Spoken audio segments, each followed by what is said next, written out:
Oh.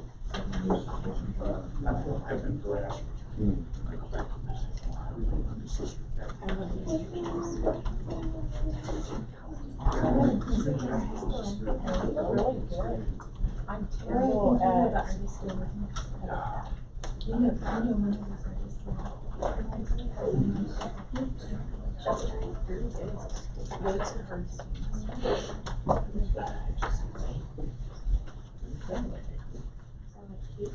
Well,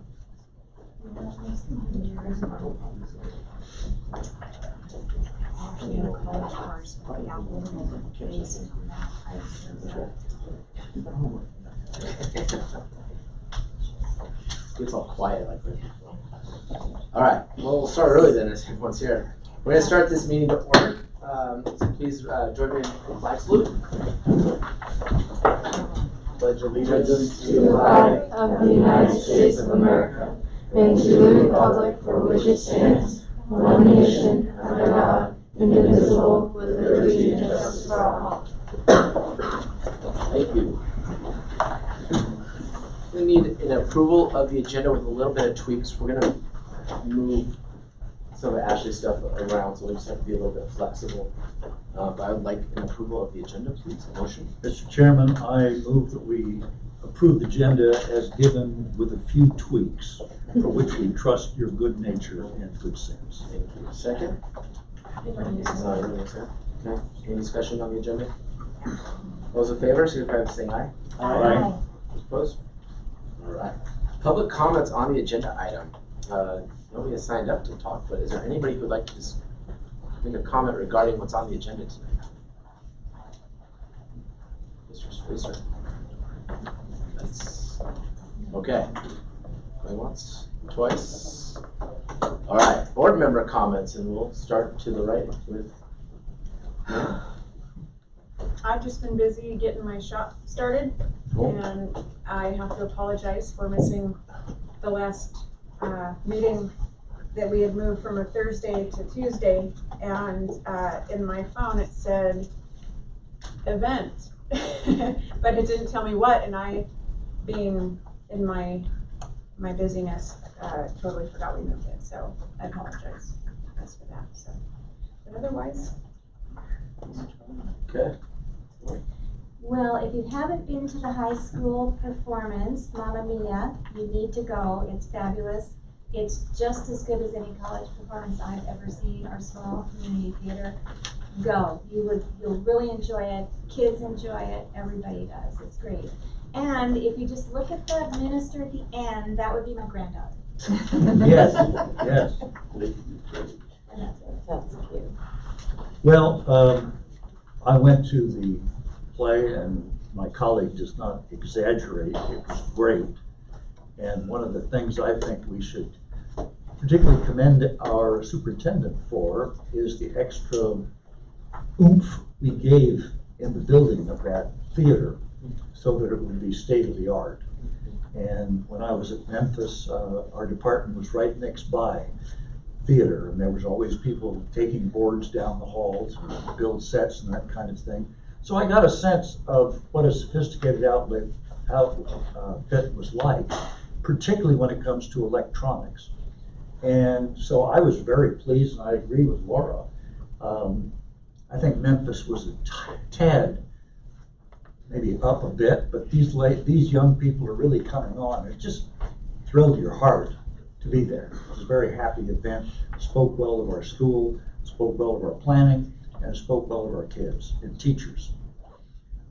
This last Saturday, as your ledge rep, I went to a regional conference, a kind of a legislative wrap-up of the season, and there were a number of things that we discussed, and for those of you that would be interested, I've got the main pass-outs. The main takeaway for me was that our interests under policy governance are distinct, as I've said before, from those of some of the other things. We're interested in the same thing, but our prudence has paid off so much that we are not as much in trouble certainly not for the reasons that our colleagues in other districts are.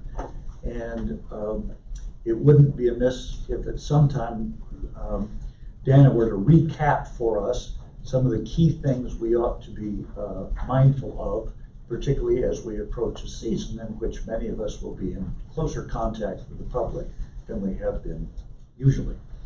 I sit in on weekly legislative calls on the phone every Friday, and I was very pleased to go to a dinner. Didn't that happen in this last month? Yeah. Yes. I was very pleased to go to a dinner of the superintendent's organization and see our own Spencer gain another award for his citizenship and leadership.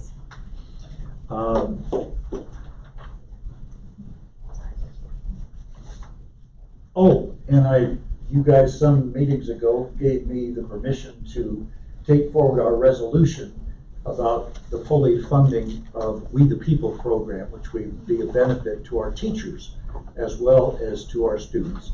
And I duly did that and got, I guess you might call my legislative receipt. It will be on the agenda for WASDA when we meet in the fall. I don't know if I went to a roundtable or not. But if I did, it was a good experience. And I was able to judge for Project Citizen that our middle schoolers had on. I was very pleased to do that.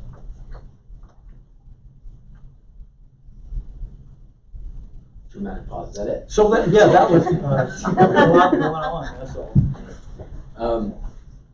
I've been really busy though. It's not like I can really pinpoint to what, which is sort of frustrating for me.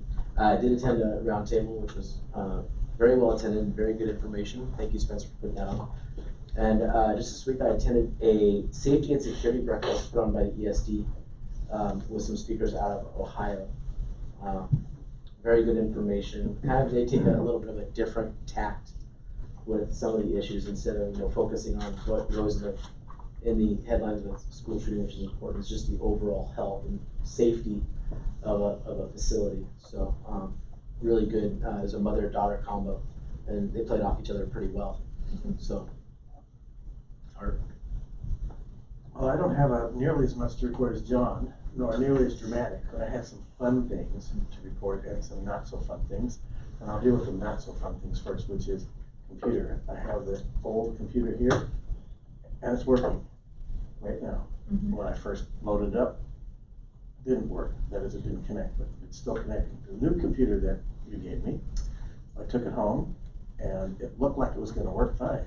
And it actually loaded up and connected to the server, or whatever you call it, stuff that I have, which I have tons of trouble with that with anything but the Girl Scout computer that I have at my work. And it connected. That was it. That's all it did. I couldn't do anything else. And so I brought it here, and I brought the old one because the old one did work at home, and I figured, well, I'm not going to be able to get this new one to work. What's working? So I have on the screen here the agenda and stuff, and of course I did for once, did my homework ahead of time instead of having to come early because it did work yesterday. Computers are fat, they'll never stick around, so don't worry about it. Yeah, and we're having this trouble with this connectivity at the Girl Scout camp, which has been going on now at least since November, and probably earlier. And the tech department still is not showing up or whatever, and we've got people blowing fuses, including myself, and yet I can't even get my own personal Gmail account to run, but I can get the Girl Scout one to run. That's good. And so that's what I'm having to use currently. And then, of course, usually coming here to do this, except it worked yesterday. Now, for the good news stuff. I didn't attend any special meetings other than I'm working on, with Laura, scholarships for kids, graduating kids, for a couple different organizations, including Kiwanis and North Mason Scholarship Foundation and that sort of thing. And that is always a rewarding kind of thing to do. Rewarding to those kids who get scholarships, but rewarding to me too. Just to get to know some more kids on paper for a while, plus there's some interviews that we'll be doing to further that with some other kinds of scholarships. But then also, of course, which I love to brag about, is the Builders Club. The Builders Club did several things and culminated several projects all at once this month. They finished their food drive, and I brought the food that they collected to the North Mason Resource Center, which spread it around to 3 different food banks, I guess. They're one of the 3. And they wrote a thank you letter to that. There's still some follow-up. The Builders Club kids had voted they were going to give a prize to the classroom that brought the most food, and there were 2 classrooms that brought the most food. So those 2 classrooms get prizes, but we haven't done that yet. And then also the Builders Club went on a field trip to the Horse Rescue Society in Grapeview, and we discovered that they had had a fire, and they had the house that the owners or whatever lived in had burned down along with some other stuff, and so we were doing some of that cleanup. It burned up last September. That I hadn't heard, but here it was. So anyway, we had 10 or 11 of our Builders Club kids and 3 of the Key Club members, including Spencer, who came with us. And we did a whole bunch of work, and it was very rewarding to do that work and to feel like you're helping out a community service. And for the kids, this is their #1 favorite project of the entire year, is to do this horse rescue thing. Because at the end, they get to groom the horses. They never get to ride, but they get to groom them, and touch them, and pet them, and whatever it is. And they look forward to that just a little bit.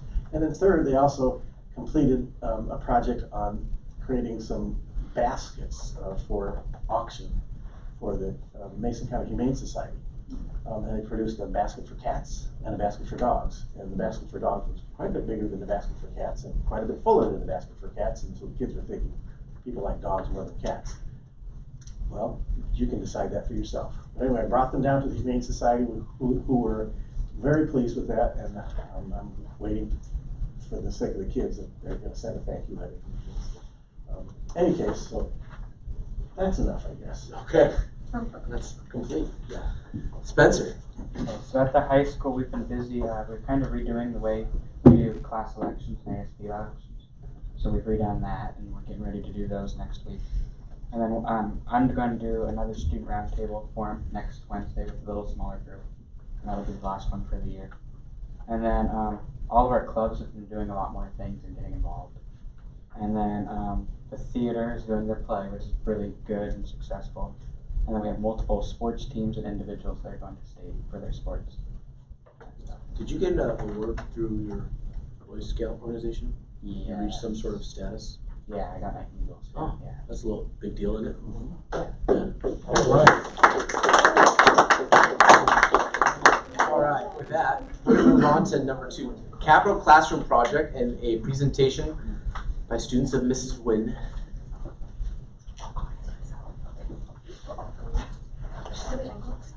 I'll introduce and then tell you like we do Capital Classroom.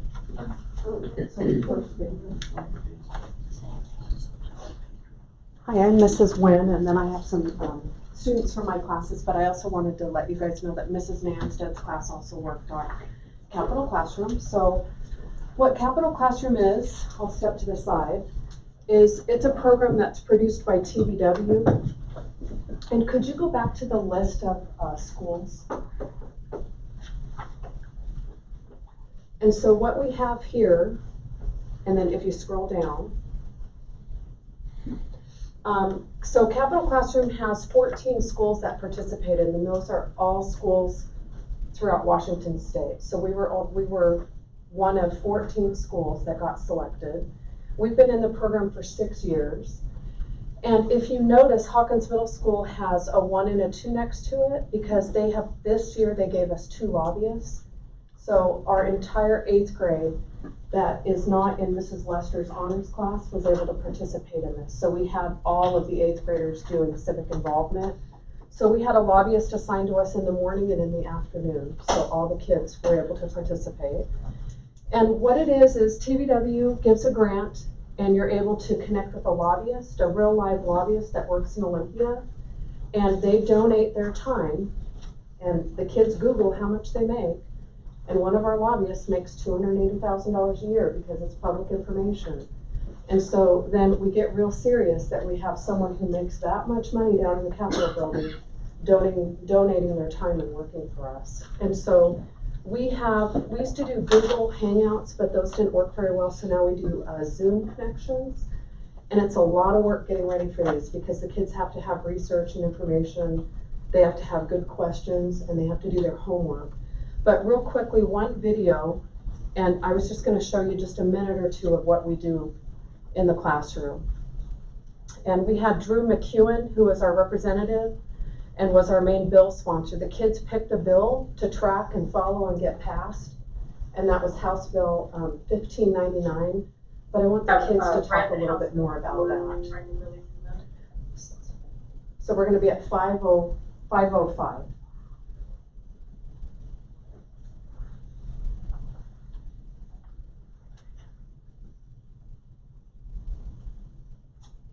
Can you offer any advice how we can help you get the bill passed since you are the main bill sponsor?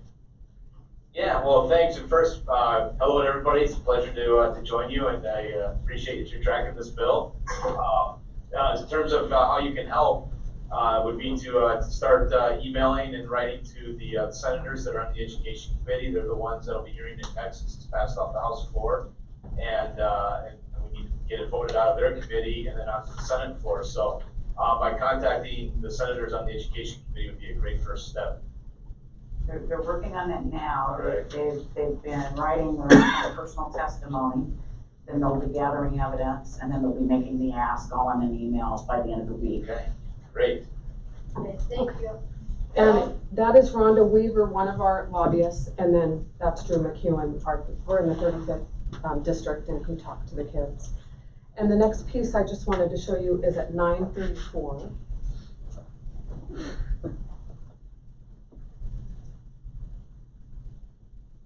And so, you know, the kids learn about bills and they learn about the legislative process, but they also just learn a lot about the people in Olympia, that they're kind of there and that they really care about them. Like the 13 people voted no. Based on those numbers, we think some senators will oppose it, so we want to send them emails. Yes, well, the 13 people that voted no, they were wrong. That's a joke. But you know, some people believe, some of my colleagues believe that by having these tests as a high school graduation requirement, it raises the bar and makes the diploma more meaningful. And I understand their argument, but I disagree that these tests should be the method to do that. But some of them hold that view, and that's why they voted no. Okay, so Cheyenne is going to talk to you about the bill that the kids picked.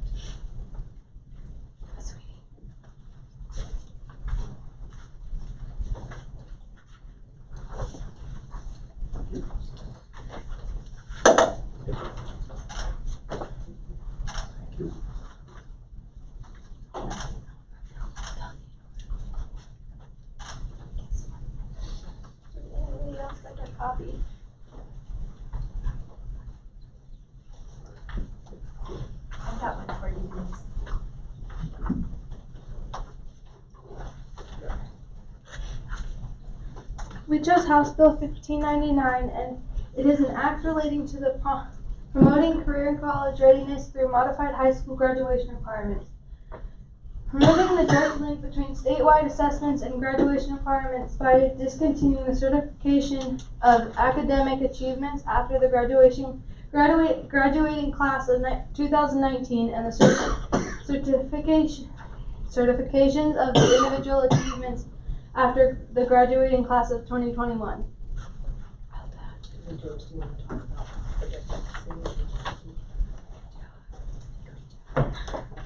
Hello, my name is James Dorson.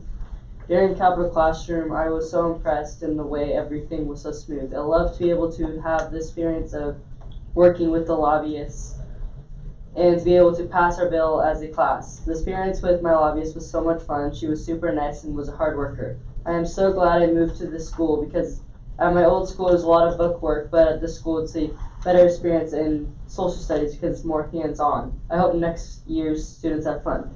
During Capital Classroom, we had to email senators and we had to inform them and try to convince them to go with our bill. We had to introduce them in the House. We went in the committee. We went through the floor, and we went through we passed the chamber. We passed all those in the House and in the Senate. then after all of that, it went to the president, and it took him about 2 weeks or so. Then he finally signed it, and then now it's law. Governor or the president? Governor, sorry. Two different wavelengths.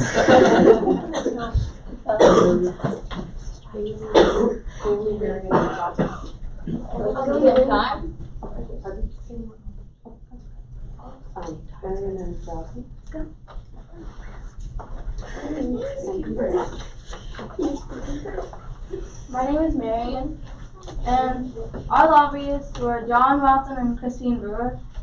They were very helpful with helping us pass the bill by assigning us homework, and then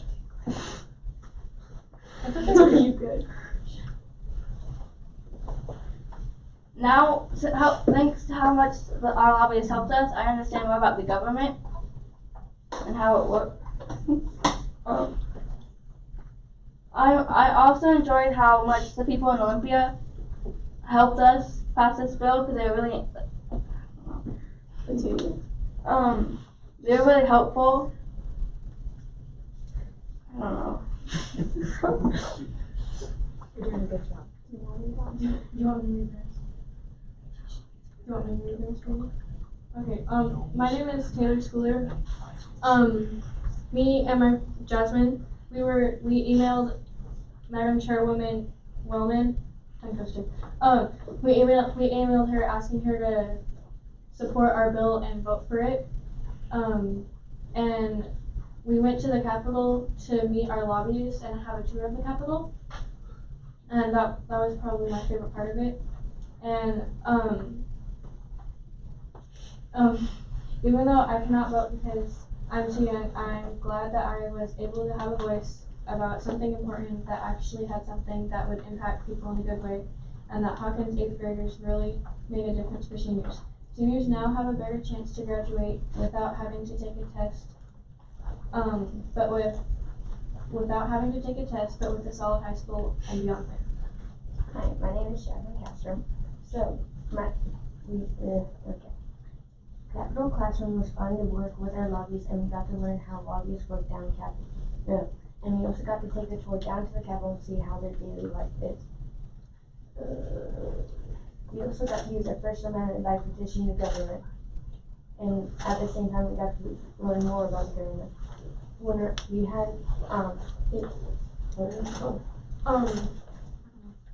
video meetings or whatever. Sure.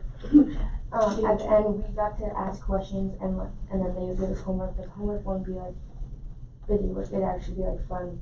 And we got to email with people, senators. We also had fun doing it. Yeah. Okay, I figured out what I was gonna say. I enjoy how much people in Olympia wanted to help us get this bill passed because it showed that they really care about how high school is graduating these next couple years, including us when we graduate in 2023. We'll be able to, I don't know what I'm gonna say, but I'm just happy that they cared about this and that they tried really hard and were working really hard to help us get this bill passed. Also, without this bill, 41% that the seniors would not be able to graduate. So. Okay, I just have one more thing and then we're done. I almost forgot it. Okay, I remembered it. It shows, going down to Olympia, it shows that the lobbyists really care about the bill and passing it so seniors can more likely graduate. Because some people think that said that, oh my gosh, that people read the bill and just like pass it along, but it really shows that they actually care and like really like look into it. Thank you. Thank you.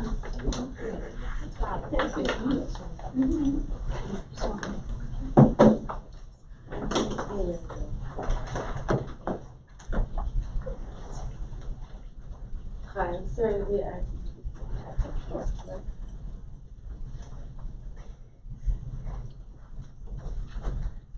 I was a student enrichment out page.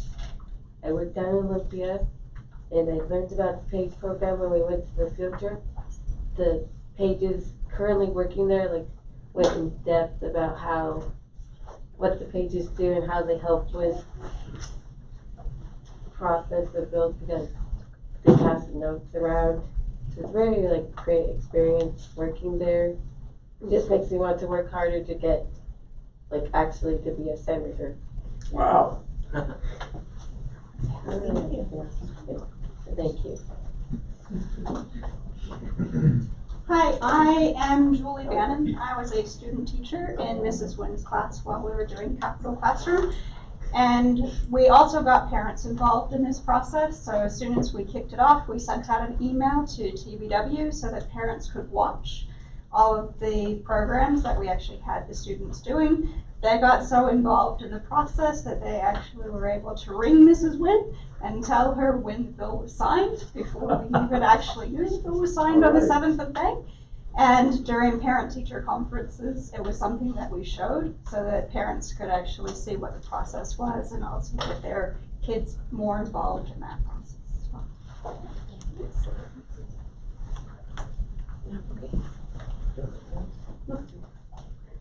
So, this was my class. I want you to talk to me. Okay. And, you know, at the beginning of the year, the school district asked me to come up with my why I've been teaching for 24 years.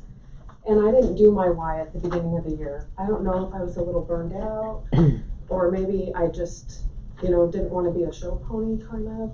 But these kids right here, they're definitely my why. So. Yeah. And getting the kids out of the textbook and having hands-on, and it's very scary going live because you don't know what they're gonna do. And you come into the classroom and you get emails saying the bill's gonna die at midnight if your kids don't do this, and it's very stressful. But now that we're back into the textbook, I think they wish that we could just pick another bill. And then in 6 years that I've been doing it, we've passed 3 out of the 6 bills. And so we have a 50% pass rate for Hawkins Middle School, and 90% of bills die, so we have a really good record. We also pick bills that have legs, to be honest, that have bipartisan support, because we picked a bill once and it died in 2 weeks, and then we sat there and looked at the lobbyist and didn't have anything to say. And so I do kind of help them pick a bill that I think will have legs. So thank you. And then Lori, did you want to? Well, it just runs like a smooth machine because Mrs. Wynn has been doing this, and she's a great manager. This is the first year I've ever done this, and I was thrilled at how the kids were so engaged. To have them be told we had a lesson planned, and all of a sudden it was like, nope, get the computers, we're doing emails today. And they just went right to it, and they were so good. We have to check all the emails. The kids did an excellent job, and then they got responses back. To see that, it made me cry. It made education so real. This is a wonderful program. And the kids really rose to the occasion. It's lovely. Well, this is pretty awesome. I personally speaking, I always thought that linking up was a bad idea. And I know that a lot of my colleagues and school board members around the state felt the same way. But this is a great example of, as students, taking ownership and taking action on your behalf and for your peers. And hopefully you realize how much power you do have. Well, they learned it was hands-on. They actually learned about the government. They learned that it's real. Yeah. And then we took them all to Olympia also. It was really fun. Good. I've always thought it was best to learn. If you're going to learn about someplace, you should be there. It's And better we put them there. It's better to be there and instead of like looking at pictures and reading it, where you can be there, be hands-on, see it in person, instead of looking at pictures. Like, you never know what's going on. There's a saying in politics that if you're not at the table, you're on the menu. Mm-hmm. So that's a legitimate saying, and you guys were at the table. Well, we were on the table. So congratulations. No, we were on the menu. A little bit of both. You changed your spot. On the table. All right. So moving on to the consent agenda. I would.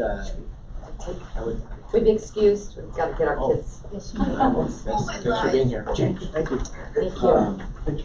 Oh, yeah, crop all that stuff. Way to go. I accept a motion to, Okay, I move that we approve the consent agenda, with the exception of the personnel report, not the exception of, but to include introduction through the personnel report. okay.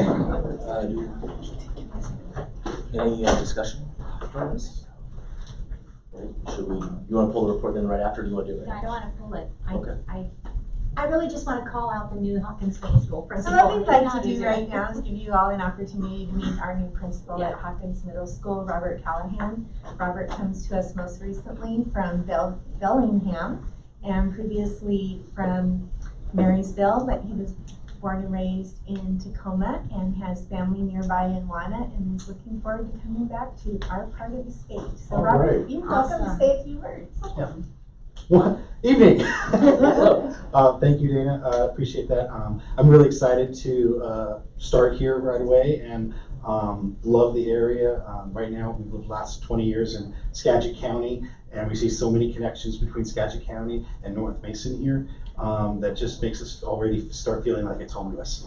So thank you. Robert was at school last week and he did some hiring, and he was also at school meeting staff and students all day today. All right. Well, welcome, we're excited to have you here. Thank you. Yeah. Thank you. Okay, well, with that, let's go ahead and, We still have to vote. I know, that's what I was gonna say. Let's vote on the consent agenda. We have a motion, any other discussion? All those in favor? Aye. Aye. Those opposed? Consent agenda is passed.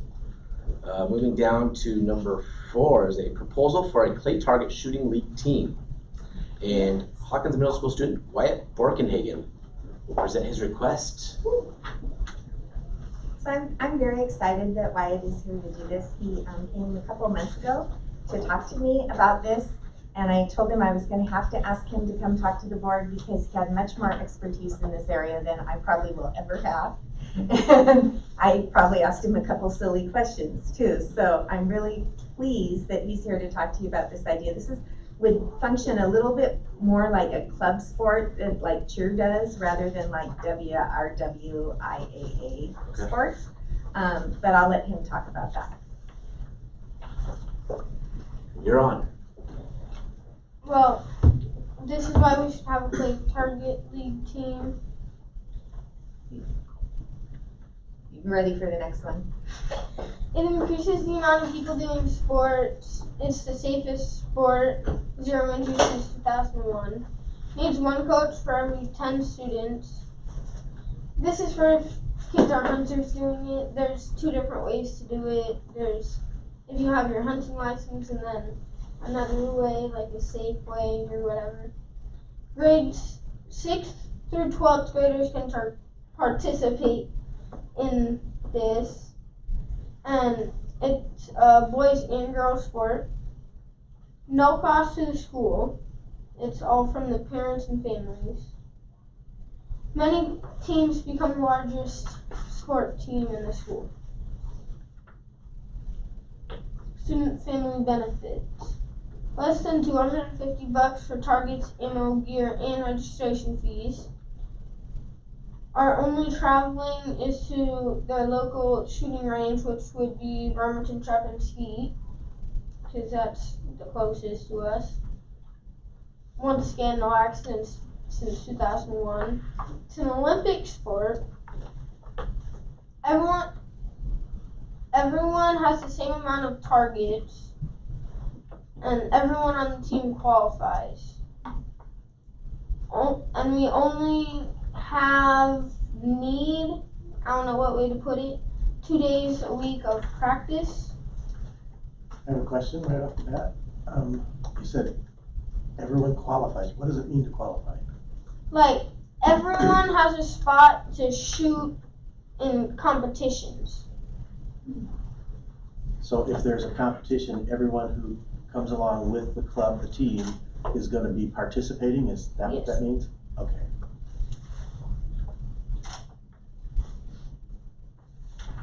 These are coach resources. For the head coach, it's free, and assistant coaches, it's $50. Question on that one too. Does that mean that the head coach gets to shoot for free, but the assistant coaches have to pay $50 to shoot? I was not sure what that meant. Yeah, I don't really either. That, like, I got something to help me make this, so it just said free for head coaches. Right, so something is free to the head coaches and some assistant coaches have to pay $50 for something. But we're not quite sure what it is yet. Right, I think it looks like it's the registration with the organization. Yeah, that's what I think it is. Okay. That's what I think. With the high school clay target league, USA clay target. Hosting a team it starts first week of April. Once again, need shoot 2 days a week for practice. It's a weekday typically after 4. And then targets are minimum 50 per student per 9 weeks. Another question. So is this a team that happens just a portion of the year, or does it go on all year long? Or? It's for 9 weeks. So the 9 weeks that's up there is the time frame for when this team would exist at school, or as part of school. Okay, thanks. And then I think the way Riley explained it to me is that the students, the athletes shoot, and your scores get recorded electronically and compared with other teams, and that's how you win or score. That's how you score it. Okay. It's not like let's say volleyball, because there was a match today. Schools don't travel to other schools to do it. They do it online. Oh, so you guys shoot here. Yes. You do and then you post online, so you're not traveling to different clubs. Oh, okay. And then ammo can be coordinated through the team. Is there a club nearby, another club nearby, and does another school host that you're aware of a team? I don't know how close these are, but I have a list of them and it's on Can the you give me a site. few? Yeah. Coming up. Oh, is it? Oh, it's coming up. I'm sorry. So another questions to the administrator. Yeah, another question then. So since you'll be shooting at Bremerton Track and Ski for this sort of thing, how would you get there? Is this something that because you're a club you would be bused there, or is it something that parents bring you there, or? I think it's bus, but that's where the registration fees and stuff come in. For the bus. Okay. That's fairly close. The place right up the road by the airport, right? Yeah. Yeah, okay. It's right there.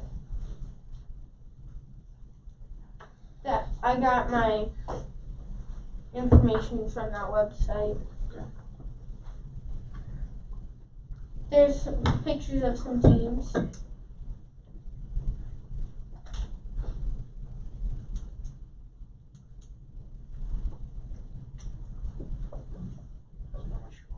Is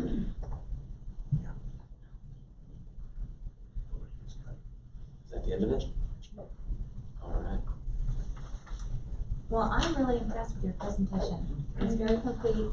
This has a ton of information in it, so before we just blast a bunch of questions at Wyatt, we should read this first and maybe contact him through the school. But that was a very good presentation and it was very complete. I had some questions before, they're now answered, so I really appreciate you standing up there. Thanks, Wyatt. I have a question and a comment.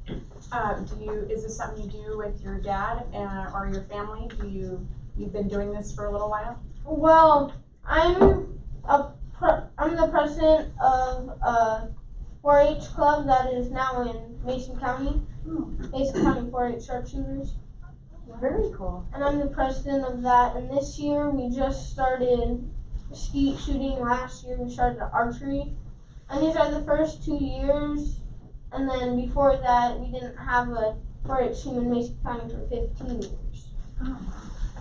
So my comment is, for public speaking, you do a very good job. You stay with your PowerPoint and you play against it, so you're not just reading it from the PowerPoint and you kind of use your hands. I've just given you feedback because even adults have a hard time with that, so you do a very good job. Would you be proposing that we start this from next April? So the next spring season, since I would assume the season's already started? Yeah. Okay. Thank you, Wyatt. Yep, Appreciate it. thank you.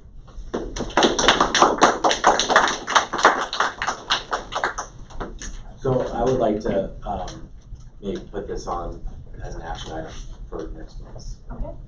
If that, Yeah. if that works, then we'll work back. Okay, sounds good. Sounds good to me. All right, number 5, elementary configuration and school start times advisory committee. Sure. One of the things I asked a couple people to be here tonight to help talk about this, actually several people. So we had a number of representatives from each of our buildings, from transportation, from the district office, from parents, to look at the question that we've asked or been asked repeatedly. Can we do anything about start times, and what are we going to do about class sizes as we continue to grow?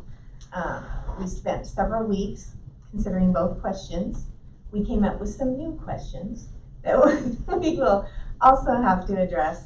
But ultimately, we determined that at this point in time, to change the start times for the high school and middle school, the only way to do that would be to flip-flop with the elementary school, which effectively solves one problem by creating another one.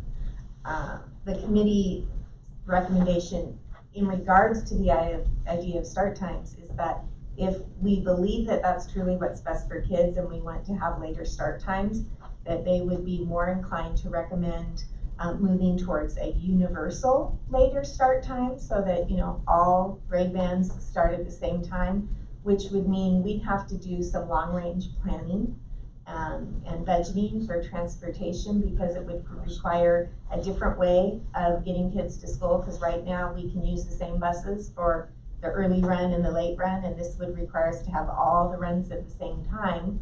So we would have, bus drivers would have shorter work days, but we would need more of them and more buses. So there's more long-term thinking to do, and the costs, and so that's not a 1 year, 2 year, 3 year fix. So we're letting the board know that that would be something that we might want to consider, and the board can consider it in more depth at another, or as we go along. What we did determine is, as we looked at the numbers, the projections, growth, and all the rules about class sizes and how many classrooms we have, and where we're going to be going, and as we're growing, you know, we've already talked about, we will soon probably be talking to the community about a bond to replace and move Belfair, and so we'll be wanting to change the size of that school at that time, and then have a multi-year plan probably, if we continue to grow, for additional school sites as we keep growing as a district. So in the meantime, we were able to determine that we could make some changes that would work for probably the next couple of years at a minimum, by shifting the current transportation boundaries and moving about 50 kids who are currently in the Belfair boundary into the Sand Hill boundary. So I have transportation here to talk about exactly what that looks like. We also have talked with Jason and Dan and about, you know, we care about our families. So we're developing a plan with the elementary principals and transportation to meet with the families that are impacted and go over everything and try to make a plan that works for everybody. So you guys want to talk about where the change exactly is? Because I will probably not get it exactly right. I have the big picture map, not that. So the other piece first. Can you go to the map, Denise? Yeah, the big picture one.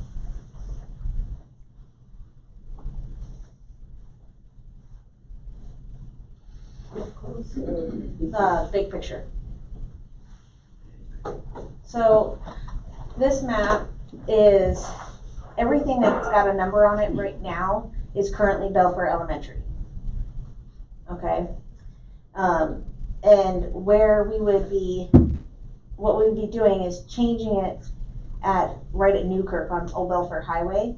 Everything north would become Sand Hill Elementary. And everything south would stay Belfair. So everything in red would remain Belfair. Everything in blue would be changed to Sand Hill.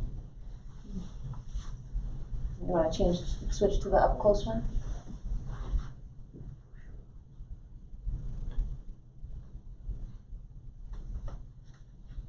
And that map, of course, obviously can get the in close. So this is up close with the boundary, where the boundary would be. Newkirk Road provides a great turnaround spot for the buses to be able to go in, pick up all of those kids, and then turn around and come back out. And then the buses going for Sand Hill can go up Old Belfair Highway and come back down and go to Sand Hill Elementary. The ride time for the kids way up in the north at those lakes is a negligible difference between Sand Hill and Belfair Elementary. Honestly, it works out to be about 2 to 3 minutes between the two elementary schools. However, it will give us the possibility, and we have, we're looking at all routes throughout the district and seeing what we can do for changing of route times and changes we can make to routes to look at things. But with this change, it looks like we'll be able to only move one bus to Sand Hill, because there's 3 routes that service this area right now. And of those 3, we will only move 1 to Sand Hill, and we would keep 1 at Belfair, and we'd actually be able to remove a route. Which would be helpful, because one of the things that came up from the committee is the committee was really interested in the length of some of the routes, and we do have a couple of routes, or at least one, that's quite long, well, per grade level. Yeah, there's 2 at the high school level, 2 at the elementary level that are about an hour and a half. So we'd like to look at how we can shorten those and split them, so the kids are on the bus shorter.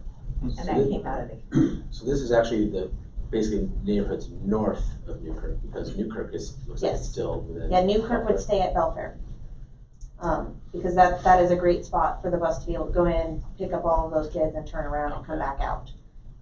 So that works out really well transportation wise, because it's already an area we go in and turn around at. And so. So they would stay at Belfair Elementary? Yes, Newkirk would. The Newkirk community would? Yes. Oh, the whole community, or just that road? No, the whole community. Yeah, it looks like it basically cuts all those houses. Yeah. Behind it. So everything in blue then? Would become Sand Hill. Sand Hill. And that would include the lakes? Yes, the lakes way up north, Tiger and Panthers. Which are now going to Belfair. Which are right now going to Belfair. Tiger is going to Belfair? Yes. And they're actually closer to Sand Hill anyway. Yes. Okay. For what it's worth, this is not reviewing some old stuff because I wasn't on the board. About 20 years ago, maybe longer than 20 years ago, some of this was already at Sand Hill. And that's what I when thought, my daughter yeah. was in Sand Hill, there was a shift from to send kids to Belfair Elementary. It didn't affect her. She kept going to Sand Hill, but a whole bunch of kids that she knew suddenly were now going to Belfair. And it wasn't exactly the same district change, but it's happened before. It's just interesting to see that the communities change and our needs change. It is, and one of the things we wanted to look at is, we anticipate that when we get approval and build a new Belfair Elementary, it will have a larger capacity than the current one. That ultimately will, at some point in the not too distant future, we'll be adding a 3rd elementary school. So we wanted to kind of plan in a way that we wouldn't have to redo the boundaries again, but we would change a different boundary as we bring another school online. So. What's the breakdown of students per grade? I mean, are we going to be doing 4th and 5th graders who've been their whole career at Belfair Elementary? You want to talk about that? That's all the principals. So Sand Hill will be getting about 47 kids peppered across all grade levels, which means we won't have to add any more staffing because we have the building capacity. And we won't have to add portables. And we will be within the legal realm of class sizes for contract language as well as the state requires. So our plan, Mr. King and I, are to communicate with these families that are going to be making this change by calling them. And we'll spread that out amongst us and our assistant principals, and then inviting them to Sand Hill for a tour and just a meet and greet type of thing. So those concerns that you just addressed would be addressed on an individual basis. One of the other things that we're doing to address the class size issue is this year the principals are having to take a more careful look at requests for choice transfers. And although they go both ways between the two buildings, it is less likely that Belfair will be able to approve all the ones that they get because they're running out of space. And so that may also change some attrition for some schools. So altogether, as we get through all of these meetings and conversations, the goal is to have about a net 50 change for next year. So with regards to kids that may live in Belfair going to Sand Hill or vice versa now, will those be kind of null and void at the end of the school year, then kind of redecided at that point? Yeah, that happens every year. Okay. Every year people that are attending the school that's not in their attendance area have to request choice transfer to the other school. Right. So that's nothing new. Okay. But at least for Belfair, being able to accept those might be more difficult because of the growth of their classes. So in the classes now, it's about 18 or 19 average for Sand Hill. How much will that grow average in the classroom? Well, I don't know the exact numbers, but we broke down the kids that are coming. We looked at each one and what grade level we have and the current numbers of kids we have in those grade levels.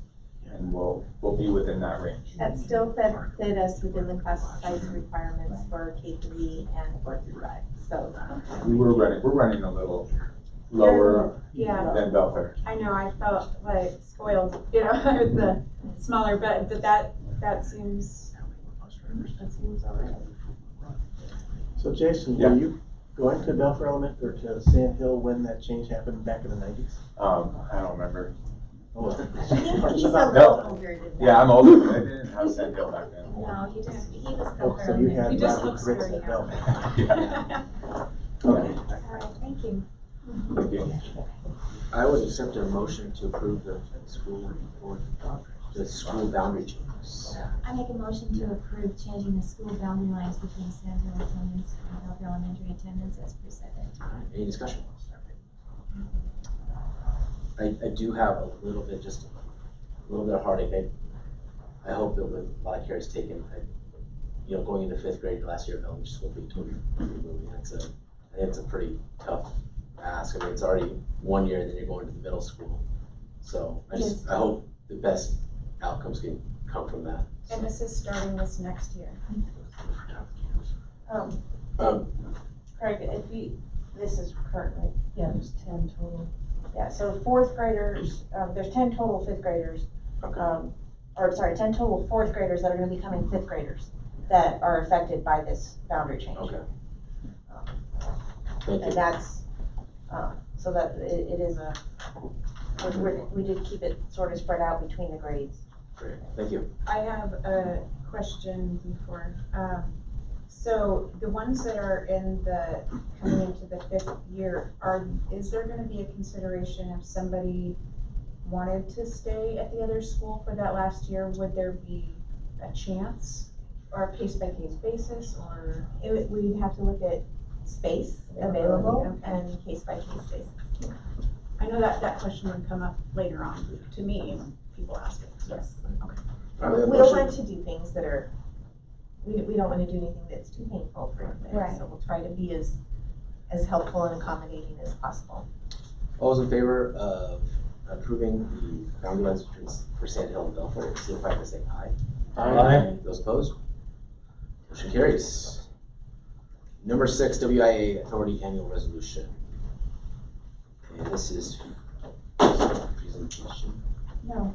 Okay, so this is just a motion to adopt Resolution 01-G-19, which delegates authority to the WIAA, which is a reoccurring. And you have to name a board member to be there. Oh, okay then. Does anybody want to volunteer to be the WIAA representative? Who is that currently? Leanna. Leanna. I put a lot of. So during the time I was going through the hospital stuff and all that. So don't even worry. If anybody wants to, there's hardly any work to it. I can stay the person, or if anybody wants it. I'll do it. You want to do it? Sure. Okay.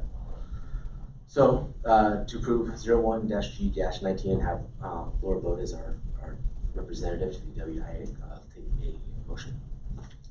So move. Any discussion? Like I've already discussed. All those in favor of resolution 01-G-19, signify by saying aye. Aye. Those opposed? Passes. All right, move fast. Number 7, transportation vehicle fund budget extension. And, oh, almost like on cue. Oh, is it my turn? Well done, Dawn. Okay. Where are we starting? We are starting at the vehicle fund budget extension. Okay. So, if you guys will recall, we had that bus accident in September, so the bus was totaled. We worked with the insurance company in order to get a replacement bus ordered. It should be here in the beginning of January. Well, since we didn't expect for the bus accident to occur, the TVF fund didn't have enough capacity in order to actually purchase the new bus. So all this extension is doing is allowing me to increase the TVF fund by $81,000, which is the money coming from the insurance company to cover the bus replacement. So that is what the extension is for. Do you have anything on that, or is that? That's all I have. Okay, I'll accept a motion to We approve. need to recess into public hearing for comments first. Because it's that kind of. Oh, I'm sorry. All right, so we'll recess from this meeting and go into a public testimony meeting for the case of extending the budget. Was that? That's correct. All right. Anybody have any comments regarding a TVF fund? That's the best thing I've seen. All right. With no further action on that one, we will close that. And now we'll reconvene our meeting. I'm not striking the gavel that many times. And I will accept a motion to accept resolution 08-G-19. I move that we approve and adopt resolution 08-G-19, the TVF budget extension as presented. Any discussion? All those in favor signify by saying aye. Aye. Those opposed? All right, that passes. Number 8, recommendation for final acceptance. We're gonna have you sit down for this. Oh, That's okay, she can wait for this part. She needs to hear it anyway. you sure? Yeah. You good with that? Yeah, I'm fine. Okay. This is the bond stuff. Okay, we'll go to the recommendation for final acceptance then. Erickson McGovern submitted recommendations for final acceptance of the new North Mason High School project and the Hawkins Middle School renovation and addition project. So we have two subsets of this: recommendation for final acceptance of North Mason High School, and then B is the recommendation for final acceptance of the Hawkins Middle School renovation and addition project. And this is looks like two different resolutions. Resolution 11G-19, which is for We'll start with the high school. that's Hawkins. It's 11G-19. Yeah. Oh, I'm sorry. 9G-19 would be for the high school, right? And 10, there's 2. Who's gonna make it so difficult?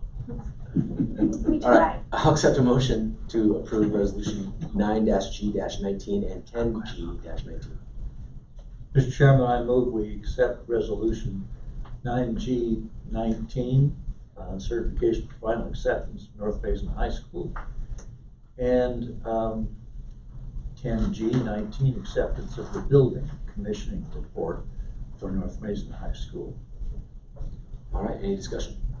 Quick question, go ahead. Sorry, I do have a question. As I read through this 3-inch binder, there was a comment regarding unresolved issues. There were only 3 or 4, I think, and I was just concerned that if we accept this and sign off, will those not ever be resolved? What has happened? Well, I commission have the is, same question. commission is a very complex process.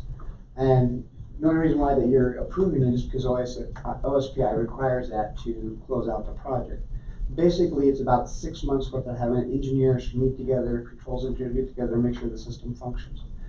Every large project will have a few unresolved resolutions. The ones that we have here are more opinions of the commissioning agent, and for the most part, they're not contractually supported, so we could not really enforce those. So every time I do this, I always have the question of why do we have a few resolutions? You know, of the 10,000 issues we have, if we find 2 or 3 that says, no, that's not really contractually supported, or it functions just fine without it, and thank you for your opinion, commissioning agent, that's what occurs. And that's why the mechanical engineer of record, which was slid inside the binder, had accepted and recommended approval of the commissioner report. Okay, that answers my question completely. Thank you. And I guess hindsight would have it, because this is probably the third time I've been in front of the school board, answered this question, and I should write a cover letter saying, this is why this is not resolved. Good idea. Yes. So it would be the same question probably for Hawkins. Yeah, it's just similar questions for Hawkins. Welsh Commissioning Group was an excellent commissioning agency, very thorough, very, had a lot of common sense, and a very good hire. It's separated from the contract. The commissioning agent is hired by the school district to satisfy OSPI requirements. Okay. And then the final acceptance is because the contractor has met all their contractual obligations for the project. Thank you. Sure. Answers my question. Yeah. Did you have one, Art? No, that was it also. Oh, okay.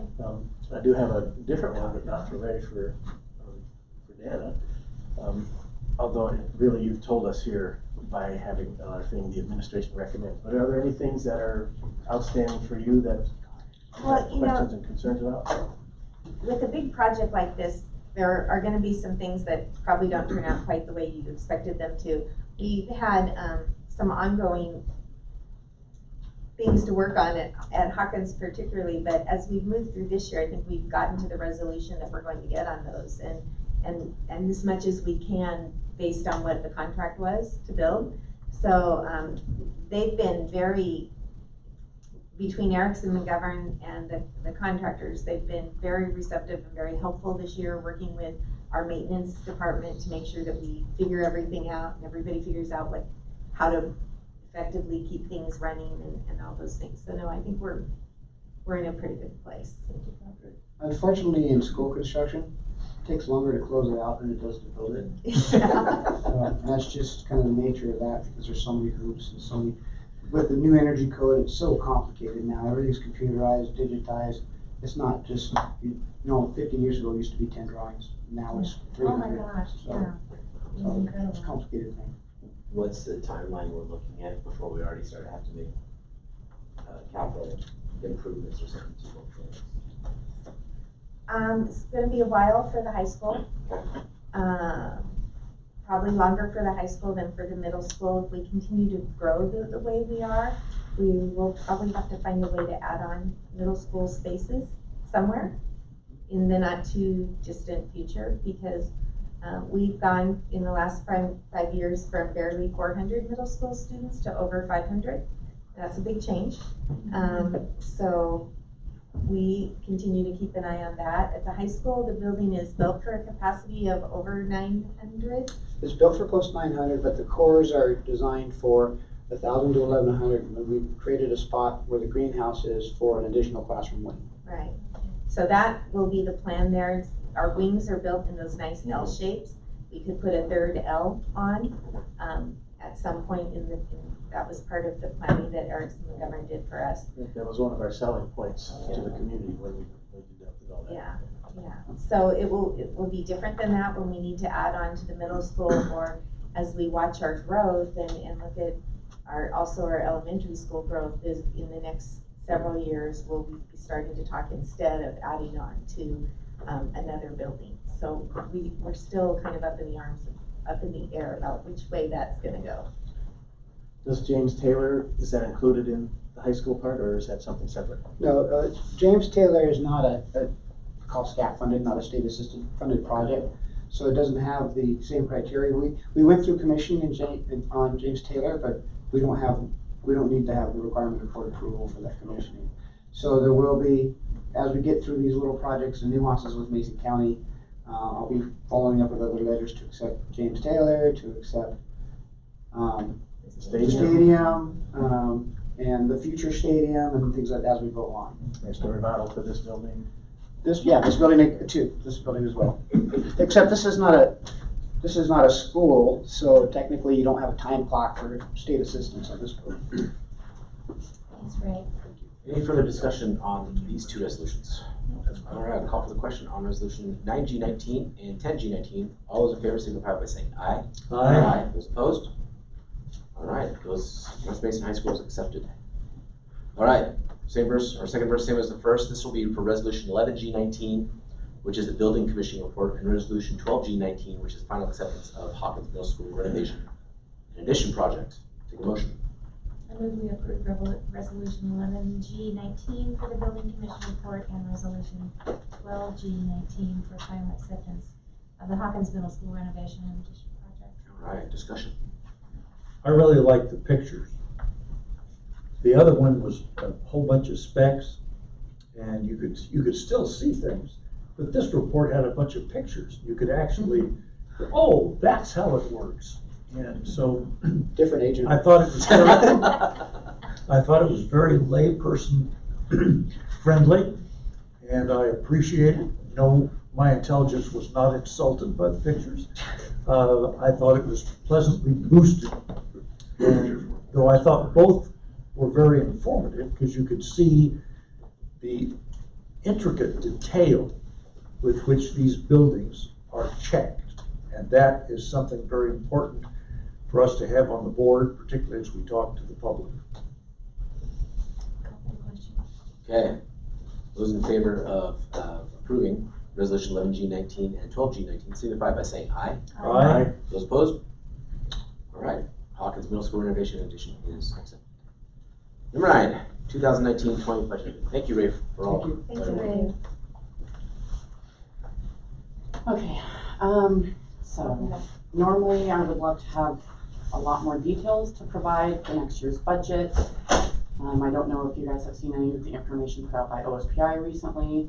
They finally released the budget module for 1920 today, but they stated that the revenue calculator, which is what we use to base all of our revenues on for the next year, won't be available till mid-June. And they also stated that if you try to do your budget right now and try to manually hand enter everything, because you're supposed to import your revenues in, that you're gonna have to do a manual reconciliation later on. So we've been trying to do some Excel budget work to sort of pinpoint where we're gonna be. We've done that. We talked about it at cabinet today as well.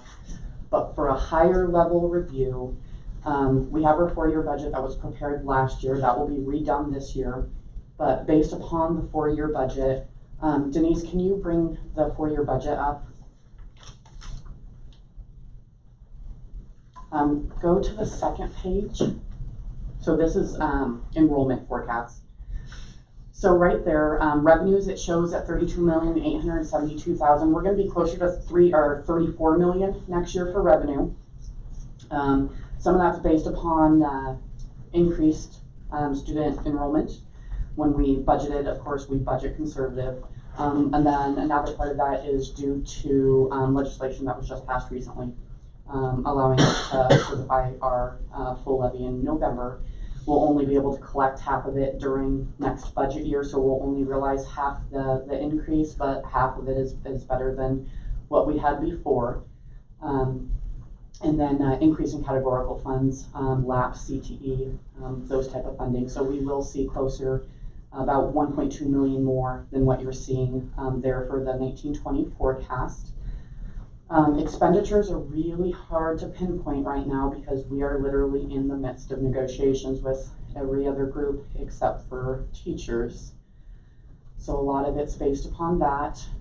We've been doing some trending and analytics based upon historical costs for utilities, paper, everything we can right now to make sure that when we do budget, we're budgeting as close to possible for actual costs in this coming year, so we know what room we truly have for salaries and benefits, so we can ensure that our budget is transparent as possible.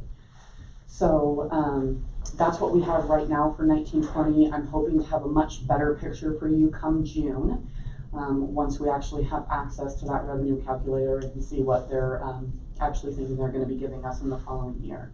Do you guys have any specific questions for 1920? Okay. How long before we have a better idea of expenditures?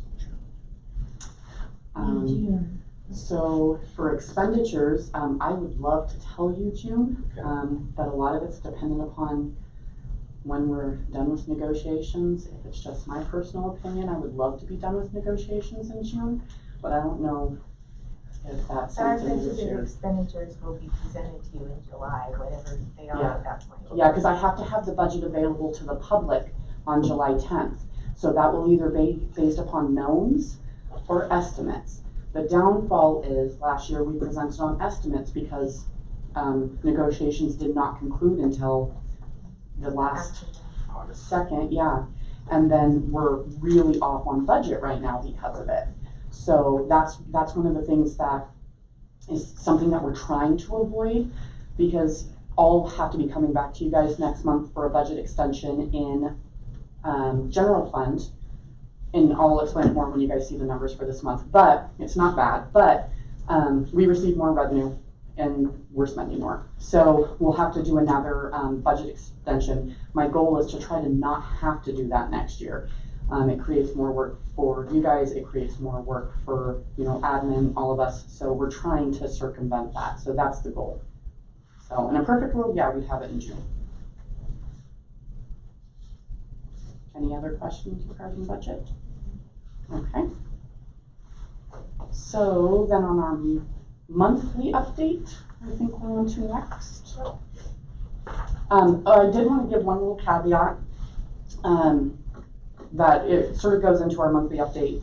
I've been working with Michelle Waller on our nutrition CEP program. So that's our elementary schools. All elementary students receive free breakfast and lunch regardless of the parents' income. So we've worked and we're waiting on approval, but it looks like it's gonna be good. But I'm going to be expanding that program from preschool through the middle school plus James A. Taylor, meaning the only students district-wide that won't be included in the program, and it's purely because the poverty threshold isn't at the 40% minimum, is the high school. So all the other students district-wide will just automatically receive free breakfast and lunch. Oh, that's awesome. Yeah, so, I have to commend Michelle. There's a ton of work that goes into it, manually counting direct certs and all of that. She's done a great job. Our reimbursement rate for the district will be approximately 68%. That means 68 out of the 100 students that go through the line, we get reimbursed 100% for, and then the rest we pay for. But this year, we were at 69% for the elementary schools. So even adding all those other schools, it brings us down 1%. And that's not a huge variance when you look at the positive impact that has for the students. Fantastic. I like that. Yeah, so that's a little caveat for that. So what we have for our other funds, capital projects, we're sitting at a little over 2.6 million currently. Debt service, we have 3.2 million. This is a very important one to look at because just over $1 million of that is that state forest money. You guys will see a proposal later from me regarding diverting that state forest money from debt service over to capital projects in order to fund the roof replacement at Sand Hill and do some other capital work. So that debt service fund being at 3.2 million is extremely healthy and would support that. So that should just be on the radar for probably next month's meeting. ASBs at 390,000. We expect to see that continue to go down here through the rest of the year as final events take place for the school year. Transportation vehicle, we're at 51,000 as of the end of April. We did receive $6,000 for the surplus of the vans that you guys had approved for surplus. So currently we're sitting at closer to 57,000. Enrollment, we're still trending above average. May's enrollment was at 2,247. We'll see a dip come June, as we always do, but overall average we're trending at 2,249, so just under 2,250. Are there any questions regarding the other funds? I want to clarify on the timber money.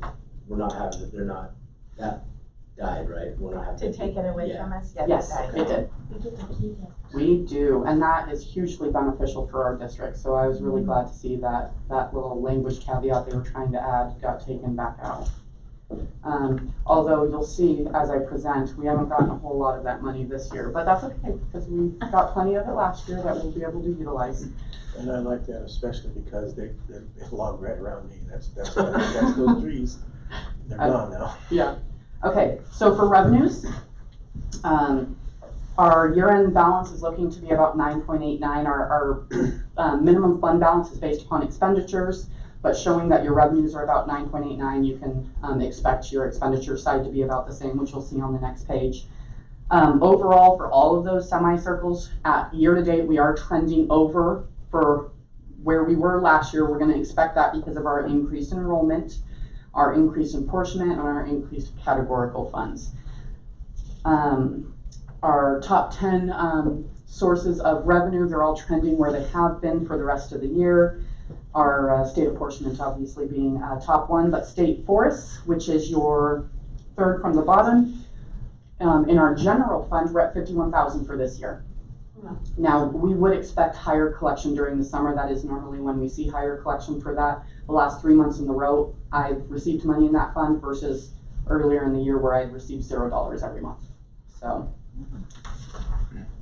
expenditures, we're trending to end the year at approximately 10.38%. That is above the 8% minimum. You will see a change to this though, because we do have a curriculum adoption that's coming up, and a good percentage of that curriculum adoption is going to be coming from this year's budget.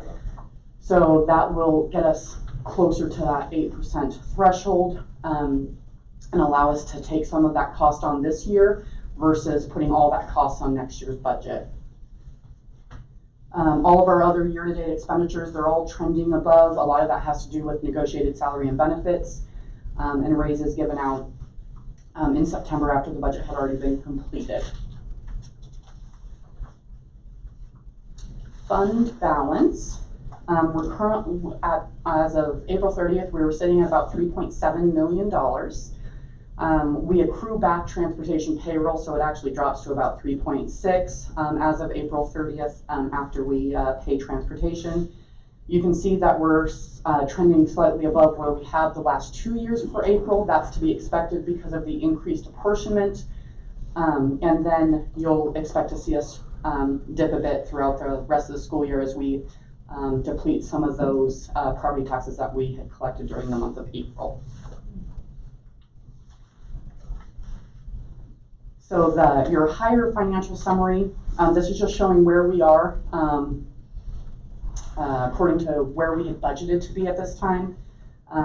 Overall, our local tax, we've collected the majority of our local property taxes that we would expect to have collected. So we're at about 89% there. I'll get a higher collection in the month of May for people that had sent it in just a tad bit late, and then we'll see it trail off through the rest of the school year. The certificated salaries, we're currently at about 72%. Obviously, that is on the higher end because we had budgeted at a lower amount and approved a higher amount at that point. Your general fund high level, so your next page, this is where we start to look at where our variances are in red. We have the $294,000 in the revenue side variance. That's for federal revenue. I'm starting to pick up larger federal revenue grant claims each month. Now that we're getting towards the end of the year, there's more expenses to submit, more trainings and such that occur during the summer. So we're going to see that even out and get towards the black here as we get closer to June and July. Everything else is trending either above where it should be or right at where it should be. Expenditures for certificated staff, we're trending to be about $824,000 over budgeted there. And for classified staff, we're trending to be about $381,000 over budgeted for the classified staff.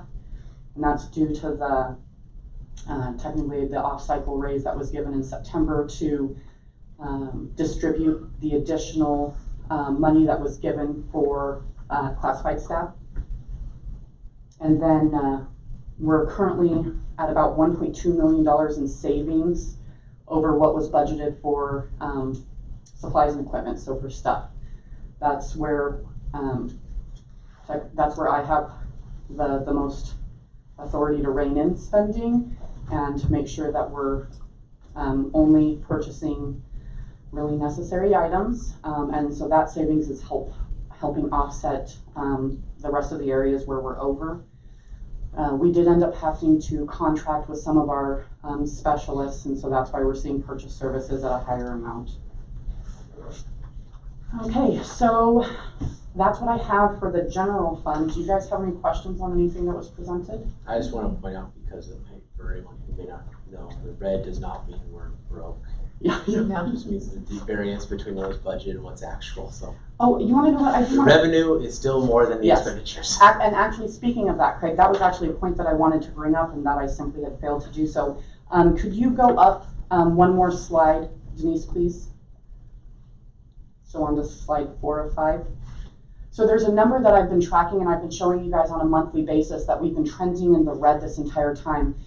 If you can expand a little bit, Denise, we're going into the second box on the right-hand side towards the bottom where it's the 1.142 million. So like Craig was saying, our total revenue collected to date is 23,179,000. Our total expenditures to date is 22,036,000, meaning we're currently have received $1.142 million more than what we have spent. So we've been tracking in the red. Last month, I believe we were at negative 58,000. And I said, just watch out, it will get in the black. We are in the black now. So we are currently in the black. So now what we'll see is we'll start to dip into that 1.1, but we shouldn't fully dip into it. So that's going to help us do the curriculum adoption here at year end and help get us through next year, which is really important. So this is a really good thing to see at this point, because it does show that we are in a solid financial position. Would that have anything to do with the 1.2 understanding when you Yeah. build in Oh, the yeah. reins? It does. So that's all part of it. And the thing is even building administrators, principals have done an unbelievable job making sure that they're staying within their building budgets now at this point. There's no over, and their building budgets are, supplies and all of that kind of stuff. So they've been working really hard to stay in the black there. So it definitely is a team effort to make sure that we are only spending what's absolutely necessary, and we're negotiating absolutely everything. We get a contract through from our vendor. I can call them up and save $5,500 on one contract, $10,000 on another contract. So it's utilizing those avenues, because even those type of amounts, they save up eventually. So that's all I have. Thank you. Thank you. So am I? You can go back. Okay, sounds good, thanks. You're finished Yeah, up. keep on working. Will do. All right, so with that part, you want to go to the rest of your? Yeah, I won't spend a lot on teaching and learning because we had the 2 great presentations from students. But I did want to recognize that we have completed, we have available for viewing the recommendations for K through 5 reading and literacy adoption. We're doing something a little bit different this time around. We are not adopting the same set of materials for all 5 grades. The committee and the people in schools felt very strongly that there were different needs in the primary grades and the reading grades for reading or intermediate grades for reading instruction. So they've adopted Fontes and Pinnell as a K-2 curriculum because it's very strong in developing the foundational skills that kids need to become fluent readers. And then Ready Gen in grades 3 and 5 because they feel like that better meets the needs of kids who are now becoming fluent readers and learning how to read in lots of different genres and opportunities. So the committee worked really hard. The people in the schools had lots of really good input. It was a pretty hard decision, but they ultimately decided that was the best one for our kids. So that's where we're going with that. Yesterday, our early entrance kindergarten teacher that's going to develop the program, and Jody from our preschool, and Tom went up to Bellingham to visit the Promise K program and get some more ideas and get ready to go on the planning and move forward. Ashley and Joan have done a very economical portable building to help us expand that site, and we're getting ready with permits on that. So we'll be able to move into that program and have all of those early learning programs together down on the Beller site. The site prep work, I think that's the right words, for putting the stadium building up is in the permitting process. So we'll be getting the bids for digging the holes so that the building can be put into it when it gets here very soon. So that is all very exciting, because once it gets done, we can start planning the softball stadium, and then we can have come to completion of those projects that we have talked about for so long with our community. Also, as Ashley said, she'll be bringing to you a plan to put a new roof on at Sand Hill this summer. So all those things are very exciting. What about the scoreboard? It's going up. It's going up, okay. I didn't know if that ran into it. No, we have community member digging the holes for us on that, so it's kind of when it fits his schedule. So, yeah. And so that's all very exciting. The health center is close to completion finally, and it sounds like because they've been able to serve a lot of our kids this year, Peninsula Community Health plans on staffing it with additional staff next year to meet the needs of kids and staff here on campus. So we're very excited on that. Capital projects. That was That's kind of student board member recognition. Yes, this is very bittersweet, Maybe but spot. because our board policy says that we can only allow a student board member to serve for 2 years, we've taken advantage of Spencer for 2 years, and he's grown and we've grown in working with him, and we have a little gift for you, Spencer. So you got one from the association earlier in the month, but this one is from North Mason. So we got you your own little pen that has your name on it. Thank you. They want to see it. I'm sure. Well, thank you, Spencer. I can honestly say that you've been by far the most active and contributing student board member that I've seen in 2 separate stints. So I thank you for that. Well, and I'm particularly pleased that you grabbed hold of some really good ideas from the conference from other students in other school districts and brought them back to North Mason and implemented those. And I think that's to your credit. And I hope that will go on and on and on. And we're looking forward to when you someday run for school board as an adult school board member. There you go. Yeah, here. Well, thank you. I really enjoyed being on the school board. I learned a lot. It made me kind of learn what I want to do when I grow up. So. I'm looking forward to helping. Me and Ms. Gregson are working on finding another board member to join Morgan next year. We're kind of working on a new way to do that. We want to try to show them and kind of teach them what school board is before they commit to it, so they have a better idea of what it is before they accept it. When do you count as grown up? June 26th. Good point. Well, I also appreciate your community involvement. I see you out there, putting yourself out there. This isn't just a show to be on the board here. You back it all up. So you do a very good job. Thank you.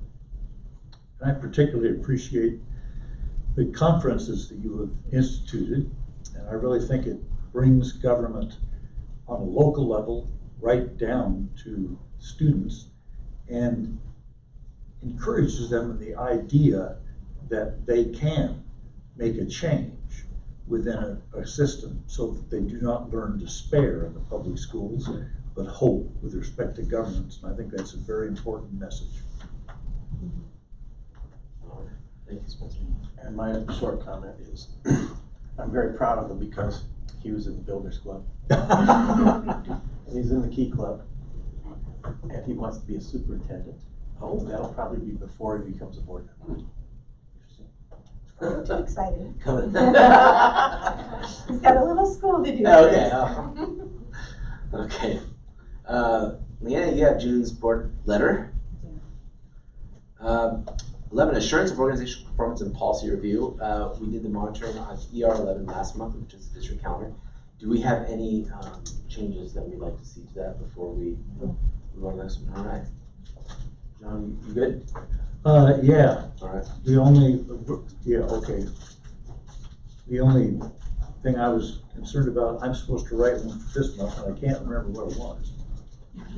For May? Yeah. Oh, I think you were gonna talk about,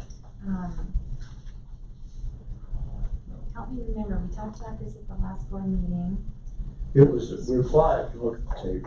Okay. That would be a good idea. And that would save some time. All right.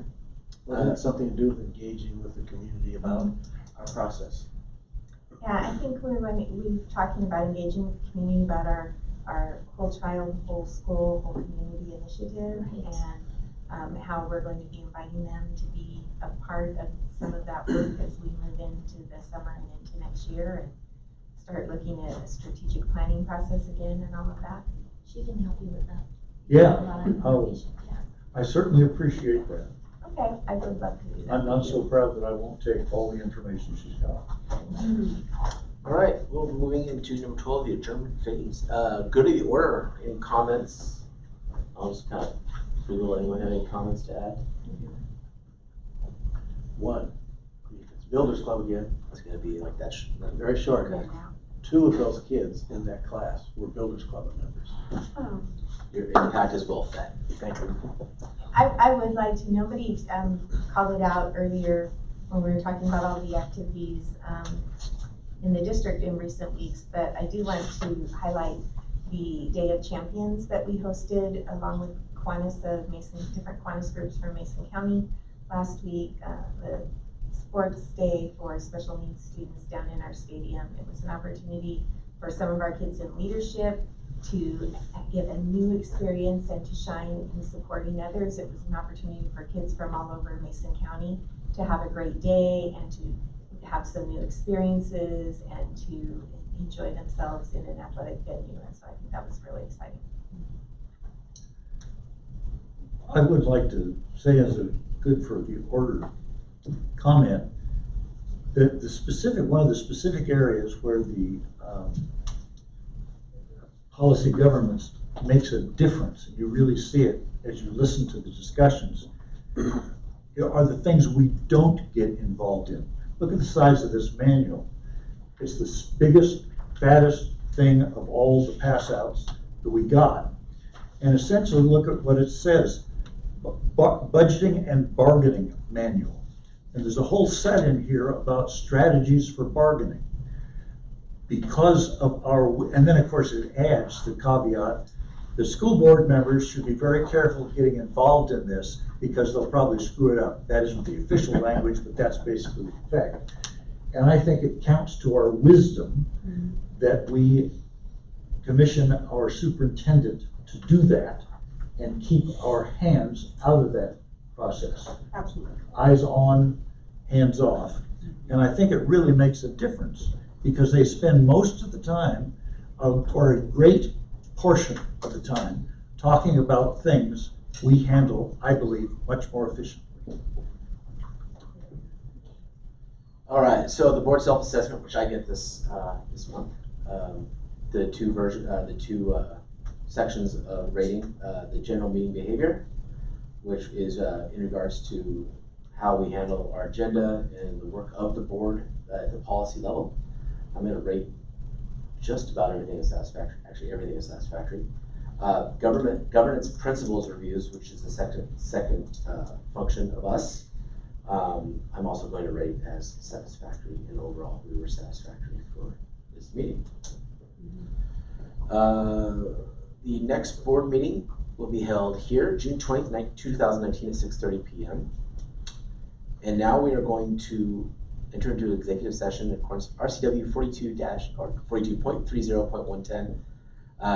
Adjourn into executive session for approximately 45 minutes for the purpose of evaluating the superintendent's performance during the 18-19 school year. Yes, that's right. No action is expected as a result of this executive session. And with that,